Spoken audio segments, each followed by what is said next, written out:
예수님께서 성전에 들어가셔서 사람들에게 말씀을 가르치십니다. 그때 서기관들과 바리새인들이 가늠한 여인을 데리고 와서 예수님께 말합니다. 이 여인이 간음하다가 현장에서 잡혔나이다. 자, 여러분, 이 장면에서 좀 이상한 것이 있지 않습니까? 간음하다가 잡혔으면 남자도 있어야 될 텐데 여자만 잡아온 것입니다. 간음하다 잡히면 율법에 이르기를 남녀를 돌로 치라라고 했거든요. 근데 남자는 없고 여자만 있는 거예요. 신명기 22장 22절에 보면 성경은 이렇게 말씀하고 있습니다. 어떤 남자가 유부녀와 동침한 것이 드러나거든 그 동침한 남자와 그 여자를 둘 다 죽여 이스라엘 중에서 악을 제할지니라. 동침한 남자 여자를 다 죽이라고 했다는 것이죠. 만일 서기관들과 바리새인들이 정의를 생각하고 하나님의 뜻을 지킬 마음이 있었다면 남자도 같이 데리고 왔어야 했다는 것이죠. 그러므로 그들은 정의나 하나님의 법을 지킬 마음이 전혀 없었다는 것입니다. 하나님의 뜻을 행하는 것과는 무관했다는 것이죠. 단지 예수님을 함정에 빠뜨리기 위해서 여자만 데리고 온 것입니다. 자, 그들은 간음 중인 여인을 데리고 왔다고 했습니다. 현장에서 몰래 감시하고 있다가 잡아서 데리고 온 거예요. 여러분, 정말 그들이 하나님의 법을 지키길 원했다면 간음하는 것을 마가에 옳은 일이 아닐까요? 간음할 것을 이미 알고 있었으니까요. 그러니까 지키고 있었던 것 아니겠습니까? 죄 지을 것을 알았다면 훈계하고 차단했어야 마땅하다는 것이죠. 그들은 백성들의 지도자였습니다. 백성들이 뽑아서 세운 사람들이었는데 죄를 지는 것을 보고도 그냥 가만히 있었다는 것이죠. 그래서 그 사람들은 하나님의 법에 전혀 관심이 없었다는 것입니다. 그래서 그 사람들은 비겁한 짓을 한 것이고 악한 일을 한 것이고 지도자로서 자격이 없다는 것이죠. 그래서 요한복음 8장 44절에 보면 예수님께서 그들을 가리켜서 마귀의 자식이다라고 말씀하고 있는 것입니다. 남을 모함하는 일이 마귀가 하는 일이라 그런 뜻이죠. 그런데 우리 예수 믿는 사람들은 반대로 해야 합니다. 남을 해코지하거나 모함하거나 함정에 빠뜨리는 일을 해서는 안 된다는 것이죠. 그런 일에 동참하면 안 되고 남을 세워주고 남을 살려주고 남에게 힘을 주는데 동참해야 한다는 것이죠. 건설적인 일에 하나님께서 기뻐하시는 일에 동참하는 것이죠.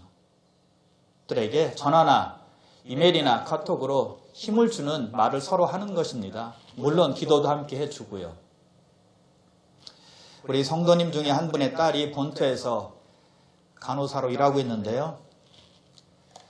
그 딸이 이제 같이 일하는 동료들이 있지 않습니까? 퇴근하고 그 딸의 동료들이 집에 가면 아무래도 요즘에 좀 안 좋으니까 딸이 자기 집에 머물라고 했다는 것입니다. 자기 집을 오픈해서 그 동료 간호원들을 자기 집에서 기거하게 했다는 것이죠. 저는 이 말을 듣고 얼마나 감동받았는지 모릅니다. 얼마나 희생적인지요. 대단한 일을 하고 있다고 저는 생각을 합니다. 그런 딸을 엄마가 걱정하면 오히려 그 딸이 엄마를 걱정해주고 하나님께서 지켜주시니 걱정하지 말라라고 말한다고 합니다. 여러분 정말 믿음의 딸 아닙니까? 하나님께서 기뻐하시는 딸이라고 믿습니다. 서로 염려하고 걱정해주고 서로 힘을 주고 서로 기도해주는 역할을 서로 하고 있다는 것이죠.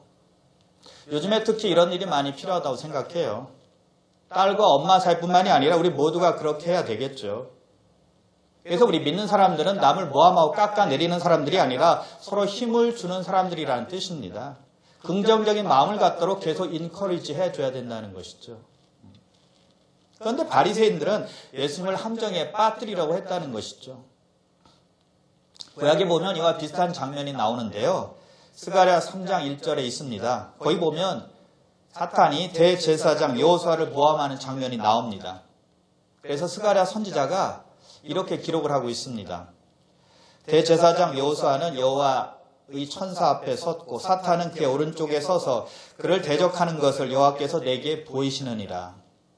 여호수아가 하나님의 천사 앞에 섰을 때 사탄이 그를 대적하려고 그의 오른쪽에 섰다는 것입니다. 사탄은 이렇게 항상 믿는 자들 옆에서 우리를 대적하기 위해서 준비되어 있다는 것이죠. 얼마나 준비가 잘 되었는지 몰라요. 우리 근처에 늘 있다는 것이죠. 그래서 우는 사자와 같이 삼킬 자를 찾느니라라고 성경은 말씀하고 있는 것입니다. 오늘 본문에서 서기관들과 바리새인들이 그런 동기로 찾아왔다는 것이죠. 하나님을 위한 일이라면 얼마나 좋았겠습니까? 예수님의 사역을 돕는 일로 예수님께 왔다면 얼마나 좋았겠습니까?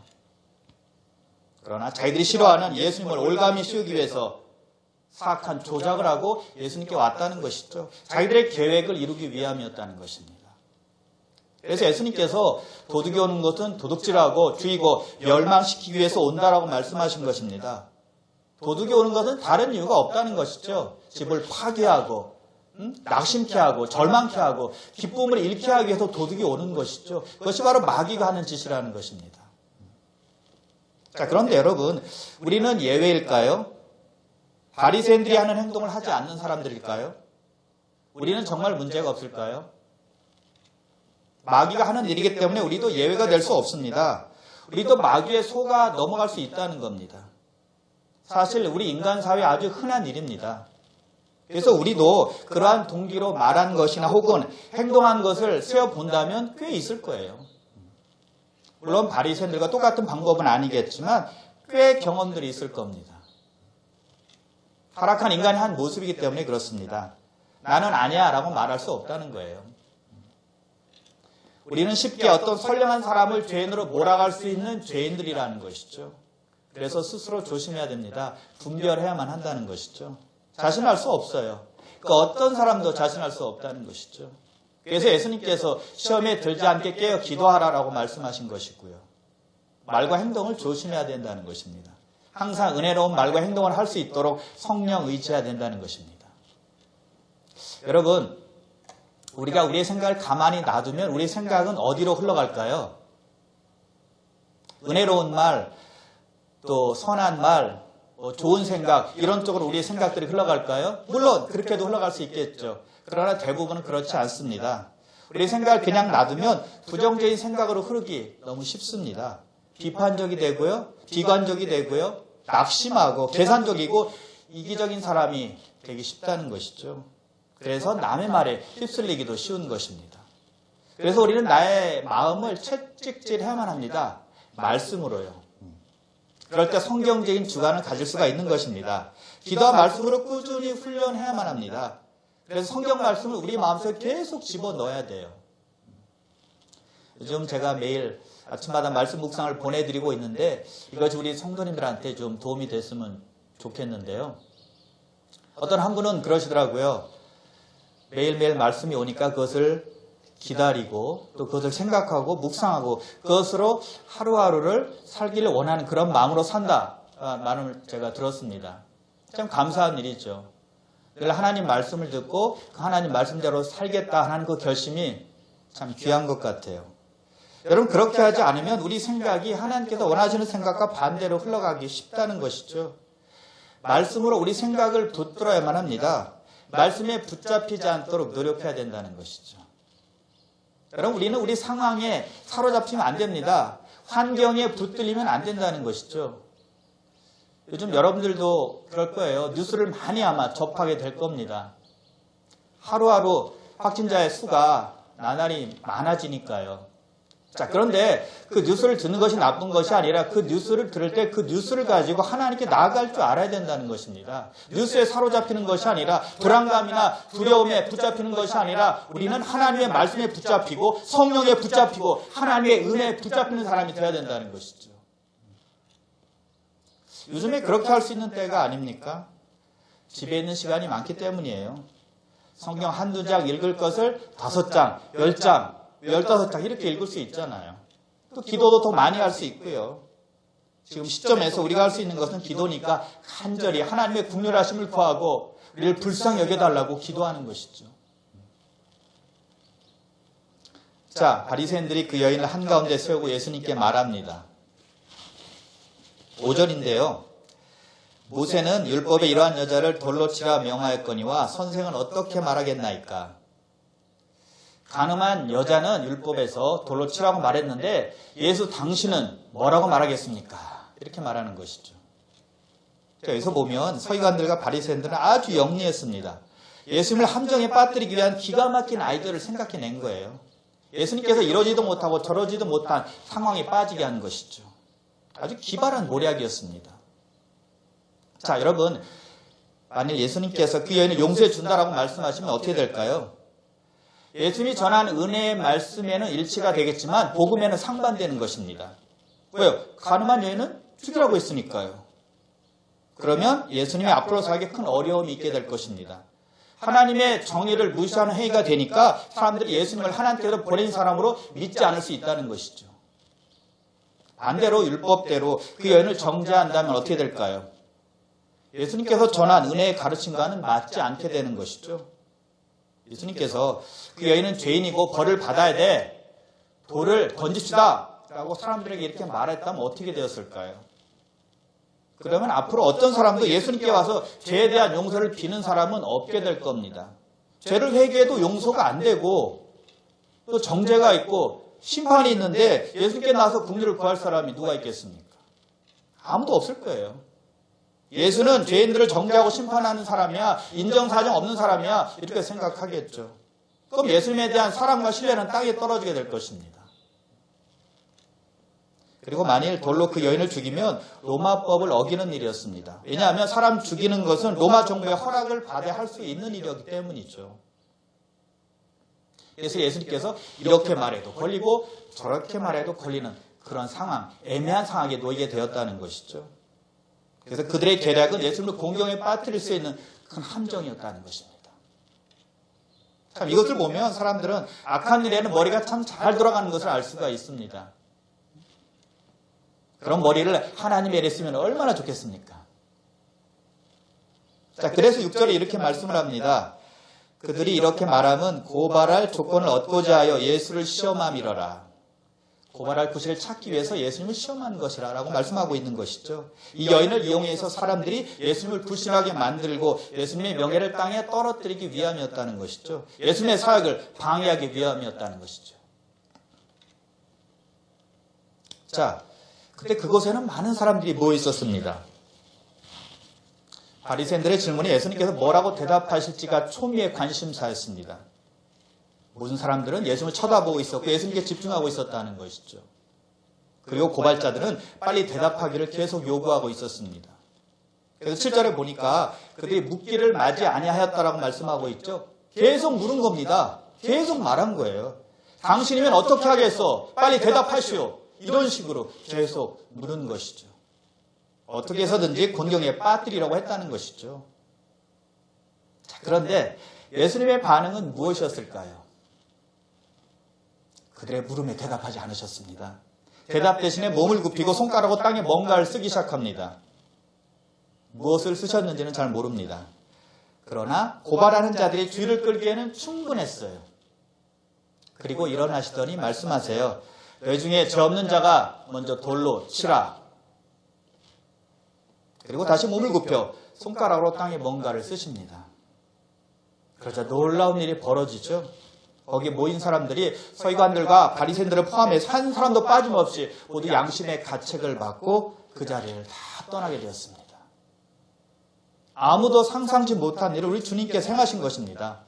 그 힘든 상황을 이기시고 그 딜레마를 아주 멋지게 극복하셨다는 것이죠. 여러분, 예수님께서 땅에 쓰신 말이 무엇이었을 것 같아요? 고발하는 자들의 죄를 쓰셨을까요? 아니면 거기 모인 사람들이 지은 공통적인 죄를 쓰셨을까요? 성경에 없기 때문에 우리는 잘 모릅니다. 그런데 우리가 아는 것이 있습니다. 예수님께서 그들의 고발을 중단시키셨다는 것이죠. 그들이 하는 일을 멈추게 하셨다는 겁니다. 그들의 계획을 포기하게 만들었다는 거예요. 너희 중에 죄 없는 자가 먼저 돌로 치라 라는 말씀을 가지고 그들을 잠잠케 하셨다는 것이죠. 자, 예수님의 말과 행동이 율법에 거슬렸습니까? 아닙니다. 그들에게 돌로 치라고 말씀하셨으니까요. 율법을 이룬 것입니다. 율법을 지킨 거예요. 아니면 그 여인을 인정사정 없이 다루셨나요? 아닙니다. 보호하셨어요. 두 가지 다 완벽하게 해결하셨다니까요. 사람의 계략이 아무리 뛰어날지라도 예수님의 지혜와 능력과는 거리가 멀다는 겁니다. 비교가 되지 않는다는 거예요. 인간의 그 얕은 수작으로 예수님을 덫에 걸리게 할 수는 없다는 것이죠. 바리새인들이 이와 비슷하게 예수님을 올무에 빠지게 하려고 했던 경우가 있었습니다. 바리새인들이 자기 사람들 헤롯 당원들과 함께 예수님께 보내서 이렇게 질문을 합니다. 가이사에게 세금을 바치는 것이 옳습니까? 옳지 않습니까? 자기들끼리는 굉장히 머리를 쓴 것입니다. 만약 예수님께서 세금을 내라라고 말하시면 유대인들이 들고 일어나서 자기들 앞지하고 있는 로마 정부에 세금을 내라라고 했다고 난리를 칠 것은 뻔한 일이죠. 그리고 반대로 세금을 내지 말라라고 한다면 로마에 반역하는 사람으로 여겨지게 될 것입니다. 로마 정부에 대항하는 사람으로 낙인 찍히게 될 것입니다. 세금 내는 것이 옳다라고 해도 걸리고 옳지 않다라고 해도 걸린다는 것이죠. 아주 애매한 상황에 빠지게 되는 것입니다. 예수님께서 세금 낼 때 사용하는 동전의 형상과 글을 물으십니다. 누구의 것이냐? 물으시니까 사람들이 가이사의 것이니다 라고 말하죠. 로마 황제의 형상과 글이라는 것입니다. 그러자 가이사의 것은 가이사에게, 하나님의 것은 하나님께 바치라라고 말씀을 하세요. 두 가지의 문제를 단번에 해결하신 것입니다. 아무도 상상치 못한 대답이었죠. 하나님의 지혜라는 것입니다. 모든 사람들이 그 말씀을 듣고 놀랍게 여기고 그 자리를 떠나게 되었습니다. 여러분, 인간이 하나님을 잡을 수 있나요? 망상이죠. 잡혀주셔야 잡을 수 있습니다. 때가 되면 예수님께서 잡혀주실 것입니다. 하나님의 지혜와 능력은 사람의 생각을 뛰어넘는다는 것입니다. 그래서 저와 여러분들은 늘 우리의 연약함과 부족함을 인정해야만 합니다. 하나님이 전지전능하시고 파워풀하시고 모든 지혜와 지식을 갖고 있다고 인정하고 고백하고 믿는 믿음이 우리 모두에게 필요하다는 것이죠. 자, 그렇다면 그런 지혜가 부족한 우리는 어떻게 해야 될까요? 야고보 사도가 우리에게 권면해주고 있습니다. 야고보서 1장 5절에 보니까요. 너희 중에 누구든지 지혜가 부족하거든 모든 사람에게 후히 주시고 꾸짖지 아니하신 하나님께 구하라. 그리하면 주시리라. 우리가 지혜가 부족하다는 것을 인정하고 늘 하나님의 능력과 지혜를 구하는 사람이 되어야 된다는 것이죠. 그 지혜로, 그 능력으로 하나님께 영광을 돌리는 사람들이 되어야 한다는 것입니다. 자, 바리새인들이 가늠한 여인을 어떻게 하겠느냐라고 예수님께 재촉하며 물었죠. 그들은 그 여인에게 손가락질하며 위협적으로 말했을 겁니다. 저런 여자는 가만둬서는 안 된다 라고 생각을 한 것이죠.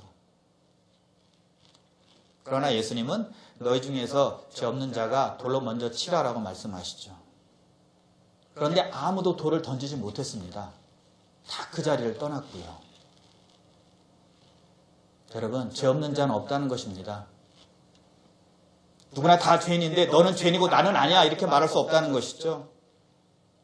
누구가 죄인이야라고 말하는 그 자가 가장 큰 죄인이 될 수 있다는 것이고요. 돌을 던져야 돼라고 말하는 사람이 가장 큰 범법자가 될 수 있다는 것이죠. 죄인이면서 죄인을 정죄하는 사람이니까요. 하나님 한 분 외에는 죄인을 판단할 수 없기 때문이죠. 그래서 여러분, 우리가 꼭 반드시 생각해야 될 것은 우리는 용서받은 죄인이라는 것입니다. 늘 가슴에 새기고 살아야 되는 것은 나 같은 죄인도 용서함 받았다는 사실입니다. 그것을 항상 기억해야 돼요.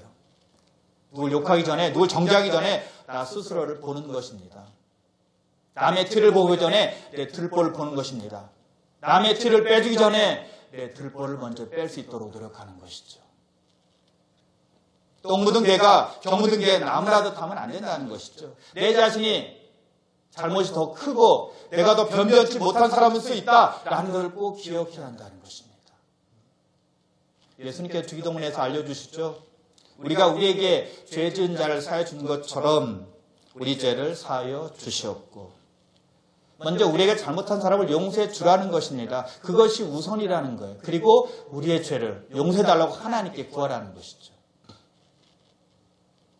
남을 용서할 수 있는 사람은 용서받은 죄라는 것을 깨달은 사람이지만 용서하지 못하는 사람은 용서받았다는 사실을 모르는 사람입니다. 하나님의 사랑을 체험하지 못한 사람이라고 볼 수 있죠. 갈라디아서 6장 1절입니다. 형제들아, 사람이 만일 무슨 범죄한 일이 드러나거든 신령한 너희는 온유한 심령으로 그러한 자를 바로잡고 너 자신을 살펴보아 너도 시험을 받을까 두려워하라. 누가 범죄하면 바로 잡으라고 말씀합니다. 그냥 넘어가는 것이 아니라 죄를 해결해야 한다는 거예요. 그러나 부드럽게 온유한 심령으로 바로 잡아야 된다고 말씀하고 있다는 것이죠. 그런데 거기서 끝나지 않습니다. 남의 죄를 보면서 우리 자신이 죄에 빠지지 않도록 조심하라는 것입니다. 그래서 너 자신을 살펴보아 너도 시험 받을까 두려워하라고 말씀하고 있다는 것이죠. 남의 잘못을 볼 때 나도 그럴 수 있다라는 생각을 가지고 그 길에서 떠나라는 것입니다. 남의 잘못, 남의 죄, 남의 실수를 볼 때마다 하나님의 사인으로 생각하고 돌아서라는 것이죠.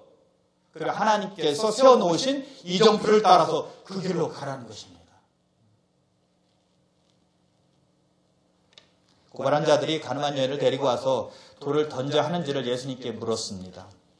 그때 예수님은 몸을 굽혀서 땅에 뭔가를 쓰셨죠. 예수님께서 땅에 무엇을 쓰셨는지 잘 모릅니다.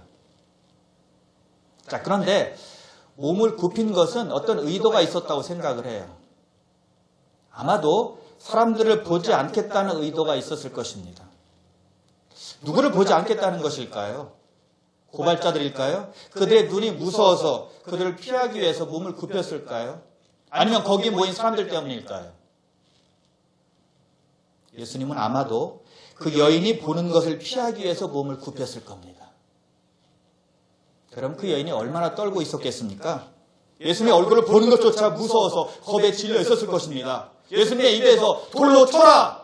라는 말씀을 하신다면 어떻게 되는 겁니까? 그 여인은 죽는 것 아닙니까? 그럼 예수님은 두려워 떨고 있는 그 여인을 안심시키기 위해서 그녀의 두려움을 최소화하기 위해서 그 여인을 보지 않고 몸을 굽히셨다는 것이죠. 자기 얼굴을 보지 않게 한 거예요. 그 여인을 생각하셨다는 것이죠. 아낀 것입니다. 돌보신 것입니다. 그 여인을 사랑하셨다는 것이죠. 사람들이 다 떠나자 그때 일어나서 그 여인을 보고 말씀하신 것입니다. 나도 너를 정죄하지 아니하노라. 예수님의 배려심이 이런 정도라는 것이죠. 자, 여러분, 이 사건에서 예수님은 하나님의 공의를 만족시켰나요? 네, 만족시켰습니다. 가늠한 여인에게 돌을 던지라고 했으니까요. 율법대로 던지라고 한 것입니다. 정의를 완전히 이루셨습니다. 그렇다면 사랑을 만족시켰나요? 네, 그렇습니다. 사랑하셨기 때문에 몸을 굽혔고요. 나도 너를 정죄하지 아니하노라라고 말씀하셨기 때문이죠. 용서해 주셨다는 것입니다. 정의와 사랑을 다 만족시키신 것입니다. 두 가지 다 충족시키신 것이죠. 이분이 바로 우리 예수님이세요. 정의와 사랑의 하나님이십니다. 완전하신 하나님이시라는 것이죠. 여러분, 십자가가 바로 하나님의 공의와 사랑이 만나는 곳 아닙니까? 하나님 아버지는 죄인인 인간에게 죄에 대한 대가를 이행하셔야만 했습니다. 공의의 하나님이니까요. 그러나 하나님은 또한 사랑의 하나님이십니다. 인간을 지극히 사랑하세요. 딜레마죠. 공의를 행하자니 사랑을 충족시킬 수 없고 사랑을 행하자니 공의를 충족시킬 수 없었다는 것입니다. 그래서 아들 예수님으로 하여금 죄에 대한 대가를 대신 받게 하셔서 십자가에 죽게 하신 것 아닙니까? 공의를 만족시키셨습니다. 그리고 인간들을 살리신 거죠. 사랑을 만족시키는 것입니다. 공의와 사랑의 하나님이시라는 것입니다. 율법은 우리를 죄인이라고 정죄합니다. 죽어야 마땅하다라고 선언하죠. 죄값을 받아야 된다라고 외칩니다. 이것이 공의입니다. 이것이 정의죠. 죄진 사람은 반드시 벌을 받아야 한다는 말입니다. 그런데 여러분, 그러면 살아남을 사람은 아무도 없을 겁니다. 율법에 걸리지 않을 사람은 아무도 없기 때문이죠. 그러면 무엇이 가능합니까? 무엇이 사람을 살릴 수 있는 것입니까? 복음입니다. 십자가입니다. 하나님의 아들이 인간의 죄를 대신해서 죽은 것, 그 복음만이 사람을 살릴 수가 있다는 것이죠. 그 예수님의 피로 죄사함을 얻게 되는 것이니까요. 하나님의 완전한 공의가 실현된 것, 하나님의 넘치는 사랑이 실현된 것, 십자가라는 것이죠. 시편 기자의 이 표현이 아주 적절한 것 같은데요. 시편 85편 10절입니다. 인애와 진리가 같이 만나고 의와 화평이 서로 입맞췄으며 사랑과 진리가 만나는 것, 의와 화평이 입맞추는 것, 십자가라는 것이죠. 공의와 사랑이 만나는 것, 십자가입니다. 그 십자가 사랑을 우리가 받은 것입니다. 우리는 지금 본의 아니게 많은 시간을 집에서 보내고 있습니다. 답답하지만 참여할 수밖에 없는 상황이에요. 언제 끝날지 모르는 이 사태를 지켜보고 있습니다. 지금 미국 사람들의 55%가 이 바이러스 사태가 하루빨리 종식될 수 있도록 기도하고 있다고 합니다. 그런데 그 중에는 믿지 않는 사람들도 포함해 있습니다. 얼마나 힘든지, 얼마나 간절한지를 알 수가 있죠. 이번 일로 인해서 아마 많은 사람들이 계획해 놓은 것들을 어쩔 수 없이 연기해야 되고 취소해야 되는 그런 사람들이 너무나 많습니다. 불가항력적인 일이 벌어졌기 때문이죠. 어느 누구도 이런 일을 예상할 수 없었기 때문이었습니다. 아무것도 할 수 없는 상황을 보면서 탄식할 수도 있고 불안감으로 인해서 두려움이 몰려올 수도 있습니다. 이때 여러분 우리가 해야 될 일이 있습니다. 하나님의 사랑과 은혜를 다시 한번 기억하는 것입니다. 1824년 3월 22일 인디애나주의 메디슨 카운티에서 대학살이 일어났습니다. 6명의 백인들이 9명의 인디안을 죽인 사건입니다. 남자 어른 2, 여자 어른 3, 남자아이 2, 여자아이 2, 총 9명이 죽었습니다. 6명이 체포되어 재판을 받았고 교수형에 처해지게 되었습니다. 그 중에 하나 이름이 존 브리치 주니어입니다. 사건이 일어난 다음 해인 1825년 6월 3일에 처형이 확정이 되었습니다. 드디어 그날이 되었고 수많은 인디언들이 자기들의 네이버를 죽인 사람이 누구인지 보기 위해서 그 처형 장면을 목격하기 위해서 그 자리에 다 모여들었습니다. 존 브리치의 아버지가 그의 삼촌이 그날 먼저 처형이 되었습니다. 이제 존 브리치의 차례였습니다. 그는 교수대로 끌어올려져서 단 위에 서게 되었고 밧줄이 그의 머리 위에 내려졌습니다. 바로 그때였습니다. 인디아나 주지사가 말을 타고 막 달려오더니 군중을 헤집고 그 처형을 멈추게 했습니다. 그리고 이렇게 말합니다. Here is your pardon, go sir, and no more sin. 너는 사면되었으니 가서 다시는 죄를 짓지 말거라 라고 했습니다. 그는 즉시 석방이 되었습니다. 놀라운 일이 벌어졌습니다. 극적으로 그는 구원을 받게 되었다는 것이죠. 놀라운 은혜가 그에게 임했다는 것이죠. 그런 나이가 18살이었기 때문에 어른들에 의해서 가담한 것으로 참작이 되었습니다. 그래서 많은 사람들이 청혼을 했고 극적으로 그날 살아나게 된 것입니다. 저는 자기 아버지와 삼촌이 자기 앞에서 죽는 것을 보았습니다. 그리고 자기 차례가 되었을 때 얼마나 떨렸을까요? 아마 하늘이 노랗게 보였을 것입니다. 그 두려움이 어느 정도인지는 모르겠지만 우리가 상상만 해도 끔찍한 그러한 순간일 것입니다. 아마 본문의 여인이 그랬을 것입니다. 그는 돌로 맞아 죽을 상황에 처해져 있었습니다. 모든 사람이 죽어야 마땅하다고 생각했습니다. 왜요? 율법을 어겼으니까요. 간음을 저질렀으니까요. 돌로 칠 준비만 하고 있었습니다. 그 여인이 얼마나 무섭고 얼마나 두렵고 얼마나 떨렸겠습니까? 바로 그때 예수님 때문에 거기에 모였던 사람들이 하나 둘 사라집니다. 결국 예수님과 그 여인만 남았습니다. 예수님께서 말씀하십니다. 나도 너를 정죄하지 아니하노라. 죽기 직전에 그 여인을 살려주신 것입니다. 주님의 어마어마한 은혜를 받은 것이죠. 놀라운 주님의 사랑입니다. 죄 용서하심입니다. 하나님의 자비와 긍휼이죠. 여러분, 이것이 저와 여러분에게 임한 것이 아닐까요? 이번 고난주간에 그것을 깊이 생각하면 좋겠습니다. 하나님의 이 사랑을 깊이 생각하고 묵상하고 감사한다면 어떠한 힘든 상황도 어떠한 어려움도 고난으로 느껴지지 않을 것입니다. 뉴저지에서 목회하시는 친구 목사님이 계신데 딸이 간호원입니다. 뉴저지는 현재 미국에서 확진자가 가장 많은 두 번째 주입니다. 바이러스 확진자들과 싸우고 있는 딸을 측은히 여긴 이 목사님이 연락을 했어요. 딸에게 괜찮니? 힘들지 않니?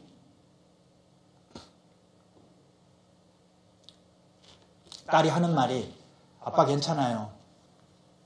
나는 이 일을 위해서 간호원이 된 거잖아요. 저는 두렵지 않아요. 하나님께서 나를 지켜줄 것을 믿기 때문이에요. 저는 이 일을 계속할 수 있어요. 이렇게 말했습니다. 그 딸은 그 크신 하나님의 사랑과 은혜를 경험했기 때문에 그 크신 하나님의 사랑과 은혜를 알았기에 하나님만 믿고 두려움은 다 뒤로하고 주저없이 그 사명을 감당하고 인도를 저는 확신합니다. 그러므로 성도 여러분, 하나님의 완전하신 사랑이 저와 여러분에게 임했다라는 사실을 잊지 마시고 하나님을 온전히 믿고 의지하셔서 이 고난주간에 넉넉히 승리하는 한 주 되시기를 우리 주님의 이름으로 축원합니다. 기도하겠습니다.